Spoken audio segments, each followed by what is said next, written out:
जैसे जैसे कई देशों के बीच में तनाव बढ़ता जा रहा है, वैसे वैसे क्रूड ऑयल यानी कि कच्चे तेल की कीमतों पर असर देखने को मिलने लगा है। लेकिन आपको जानकर हैरानी होगी कि दुनिया के कई डेवलप्ड देश भी कच्चे तेल की कीमतों को कंट्रोल नहीं कर पा रहे हैं। वहीं दूसरी तरफ भारत को ऐसी अपॉर्चुनिटी मिल चुकी है जिससे भारत दोबारा से सस्ते दामों में ऐसे समय पर कच्चा तेल खरीदने जा रहा है जिस समय दुनिया के कई डेवलप देशों की भी अर्थव्यवस्था डगमगा रही है।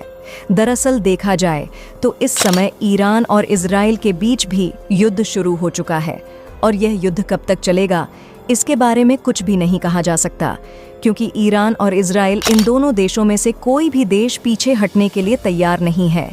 क्योंकि ईरान में क्रूड ऑयल यानी कि कच्चे तेल के काफ़ी बड़े भंडार पाए जाने के कारण ईरान इसकी सप्लाई दूसरे देशों में भी करता है, इसलिए कच्चे तेल की कीमतों पर फ़र्क देखने को मिलने लगा है। लेकिन हमारे लिए अच्छी बात यह है कि क्रूड ऑयल की कीमतों के फ्लक्चुएशन से बचने के लिए भारत को नया रास्ता मिल चुका है। दरअसल हाल ही में एक खबर निकल कर आई कि भारत के एक अफ्रीकी दोस्त देश नामीबिया में एक तेल के भंडार खोजे जा चुके हैं जहां पर लगभग 10 बिलियन बैरल्स क्रूड ऑयल मौजूद है, जिससे भारत नामीबिया से सस्ते दामों में कच्चा तेल खरीद सकता है। जैसा हमने पिछले 2 सालों में रूस के साथ किया था, पूरी अपडेट क्या है इस वीडियो में समझते हैं। लेकिन आगे बढ़ने से पहले भारत को सस्ता तेल खरीदने के लिए एक नए देश में मौका मिल चुका है। उसके लिए वीडियो को एक लाइक करके चैनल को सब्सक्राइब ज़रूर कर लीजिए, क्योंकि यह आपके लिए 1 सेकंड का काम है,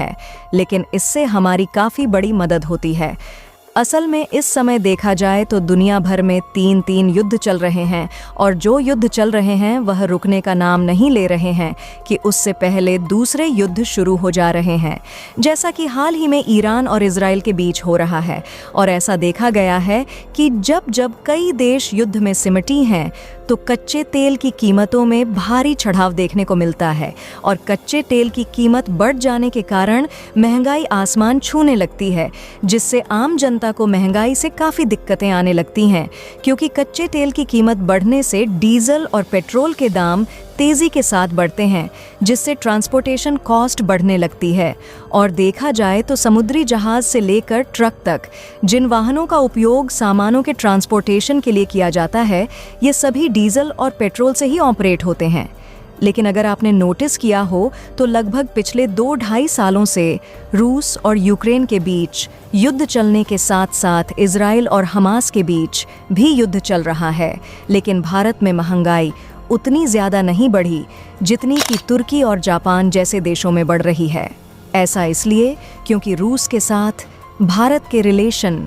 अच्छे होने के कारण रूस और यूक्रेन के बीच युद्ध के समय भारत को रूस ने सस्ते दामों में कच्चा तेल ऑफर किया और भारत ने समय न गंवाते हुए भारी मात्रा में कच्चे तेल को सस्ते दामों में खरीद के स्टोर कर लिया, जिससे भारत को कच्चे तेल के लिए दूसरे देशों में हाथ नहीं फैलाना पड़ा। लेकिन रूस पर अमेरिका के द्वारा सख्शन भी लगाया गया था, जिससे दूसरे देश सस्ते दामों में कच्चा तेल नहीं खरीद पाए और इसीलिए दूसरे देशों में महंगाई आसमान छू रही थी और वहाँ की जनता को काफ़ी ज़्यादा दिक्कतों का सामना करना पड़ा, जिससे दूसरे देशों की इकोनॉमी नीचे की ओर गिरती हुई देखी गई, जिसमें जापान और चीन जैसे डेवलप्ड देश भी शामिल हैं। लेकिन अगर आपने ध्यान दिया हो तो ऐसे टाइम पर भारत के अर्थव्यवस्था के आगे बढ़ने की रफ्तार कम नहीं हुई। जब दुनिया के सभी देशों की मार्केट मंदी का सामना कर रही थी, फिलहाल भारत इस समय भी दूसरे देशों में कच्चे तेल के मार्केट तलाश रहा था ताकि युद्ध के समय भी भारत सस्ते दामों में कच्चा तेल खरीद सके। और हाल ही में जारी की गई लेटेस्ट रिपोर्ट के मुताबिक भारत को यही मौका अफ्रीका के एक देश नामीबिया में मिल चुका है। दरअसल हाल ही में एक खबर निकल कर आई कि नामीबिया में एक ऑयल फील्ड डिस्कवर्ड कर ली गई है, जहां पर लगभग 10 बिलियन बैरल कच्चा तेल मौजूद होने की उम्मीद है और इस ऑयल फील्ड को पुर्तगीज ऑयल कंपनी द्वारा खोजा गया है, जो कि नामीबिया के दक्षिणी एरिया में मौजूद है और नामीबिया के साथ भारत के ट्रेड रिलेशंस काफ़ी ठीक ठाक है। तो ऐसे में भारत नामीबिया से सस्ते दामों में कच्चा तेल खरीदने वाला है। नामीबिया और भारत के ट्रेड रिलेशंस की बात की जाए तो भारत और नामी के बीच एनर्जी सेक्टर को लेकर बीच बीच में कोऑपरेशन चलता रहता है, जिससे आज तक नामीबिया और भारत के बीच बायलैटरल ट्रेड में कोई भी दिक्कत नहीं आई। जहां हाल ही में इसी हफ्ते भारत और नामीबिया के बीच माइनिंग और एनर्जी सेक्टर को लेकर बातचीत चल रही थी। यानी कि इस बात की पूरी उम्मीद है कि भारत और नामीबिया के बीच इन ऑयल फील्ड के पार्टनरशिप में भी कोई दिक्कत नहीं होने वाली है और ओएनजीसी जैसी कंपनियां चाहे तो नामीबिया की कंपनियों के साथ मिलकर इन ऑयल फील्ड की माइनिंग पर भी काम कर सकती हैं। वैसे आपको बता दें कि नामीबिया में भी कई ऑयल रिजर्व मौजूद है, लेकिन नामीबिया को इसके बारे में जानकारी नहीं थी। इसलिए जब विदेशी कंपनीज नामीबिया में तेल के भंडार तलाश रही हैं, तो नामीबिया में तेल के भंडार मिल रहे हैं, क्योंकि 10 बिलियन बैरल्स भंडार वाले इस ऑयल रिजर्व के अलावा भी आज से कुछ दिन पहले फ्रांसीसी कंपनी टोटल एनर्जी ने 11 बिलियन बैरल्स भंडार वाले दूसरे तेल के कुएं की तलाश किया था। यानी कि इस समय नामीबिया में कुल 21 बिलियन बैरल्स कच्चे तेल के भंडार खोजे जा चुके हैं, जिससे नामीबिया का फायदा होने के साथ साथ भारत जैसे दोस्त देश को भी सस्ते दामों में कच्चा तेल मिलने की उम्मीद है। क्योंकि भले ही नामीबिया में कच्चे तेल के भंडार मौजूद है, लेकिन नामीबिया के पास इसे रिफाइन करने की टेक्नो और इंफ्रास्ट्रक्चर नहीं है।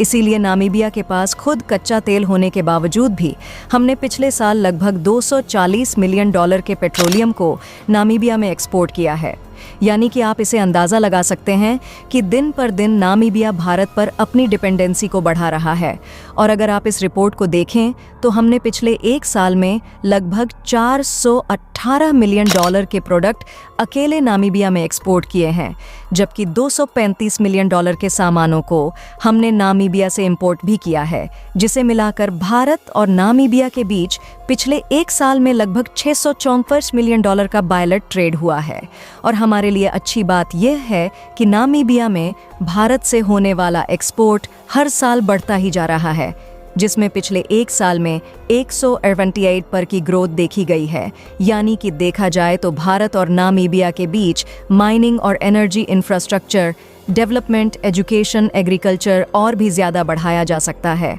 और इससे भी अच्छी बात यह है कि नामीबिया में यूरेनियम, डायमंड, कॉपर और फास्फेट के अलावा कुछ अन्य रेयर अर्थ मेटल भी मौजूद है, जिनकी रिक्वायरमेंट भारत को काफ़ी ज़्यादा है। और अगर भारत नामीबिया में अपने ट्रेड रिलेशंस को बढ़ाता है तो इससे इन दोनों देशों का फ़ायदा होने वाला है। बाकी आप लोग अपनी राय कमेंट में बताइए कि भारत युद्ध के समय भी नामीबिया से सस्ते दामों में कच्चे तेल को खरीदकर महंगाई को काउंटर कर सकेगा या नहीं। अपनी राय कमेंट में ज़रूर बताएं और इस वीडियो को एक लाइक करके अपने मित्रों तक शेयर करें ताकि उन्हें भी जानकारी मिल सके। इसी तरह और भी नॉलेजेबल वीडियो देखने के लिए चैनल को सब्सक्राइब करके बेल आइकन को ऑल पर ज़रूर सेलेक्ट करें।